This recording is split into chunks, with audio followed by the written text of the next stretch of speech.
Thank you, Madam Chair, Vice Chair, or Ranking Member.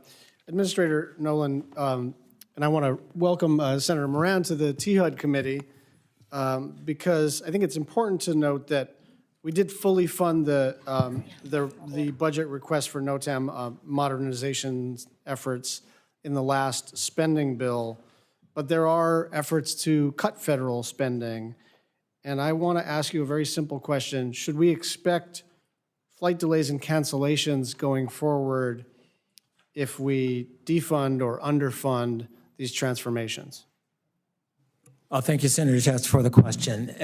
It's clear, as I said in my opening comments, that as we are on this modernization journey, we are on it with you. So having the funding that we need, certainly when we get to places where either we've got starts and stops or we're into CRs, et cetera, having that funding there so that that ongoing work can be done, and where we have the capability and ability to do, we want to be able to accelerate that. So here's my question for you. We do our job, you do your job. If we pass a proper appropriations bill fully funding your request, can you commit to meeting the deadlines and schedules already established for the improvements to NOTAM?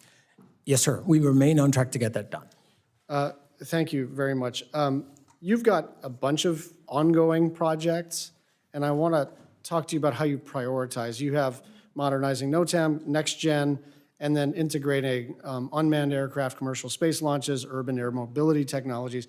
How are you, I mean, the money is one thing, but you also have a throughput capacity problem in terms of leadership and analysis and all the rest of it. How are you racking and stacking those priorities? I know you're going to say, look, we got to do it all, but in reality, agencies have to prioritize. I'm wondering how you're doing that.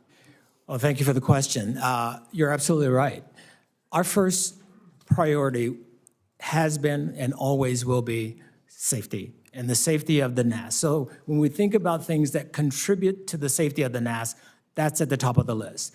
And then we think about there's a security aspect, and certainly we work in partnership with TSA and other authorities to ensure that our airspace is secure.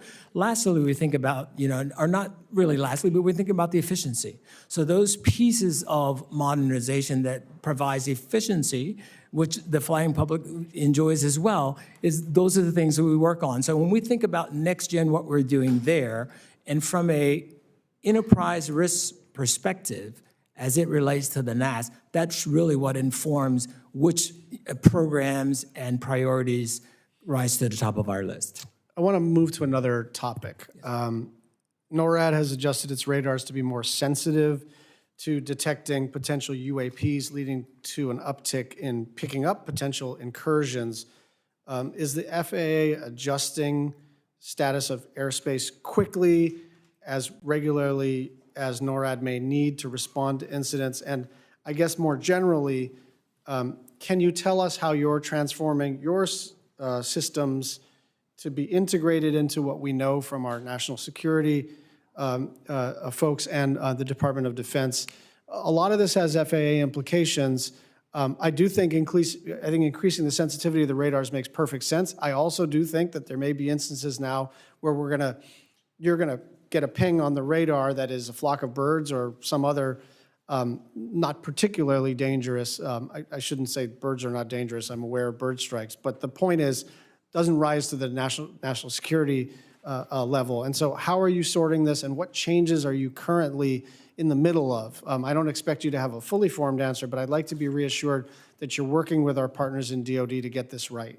Well, thank you very much for the question. Again, we are indeed, we coordinate, collaborate, partner on everything that you're talking about. We have a liaison officer embedded at NORAD. We also have DoD folks at our National Operation Command Center. So if you were you to be at the command center, you would see that you've got representatives, certainly from the industry, but you got representatives from government. We're looking at cyber, we're looking at UAS, all the things that you speak about. There is a high level of coordination across the whole of government when it comes to the security of our airspace. Final question, it's been publicly reported, and I don't know that it's true, that the changing the dials on the sensitivities of the radars is something that can be done retroactively. In other words, for the past, that you have data sets that you could actually tweak, and then that might inform our national security folks in terms of how many of these UAPs were flying and over what period of time. Can you tell us anything about that? We have capabilities within our command center. We have capabilities in terms of our radar, in terms of what we can see, what we don't see. Again, it's a partnership effort, and it's a whole of government approach. The specific question is, do you have the capability to go backwards?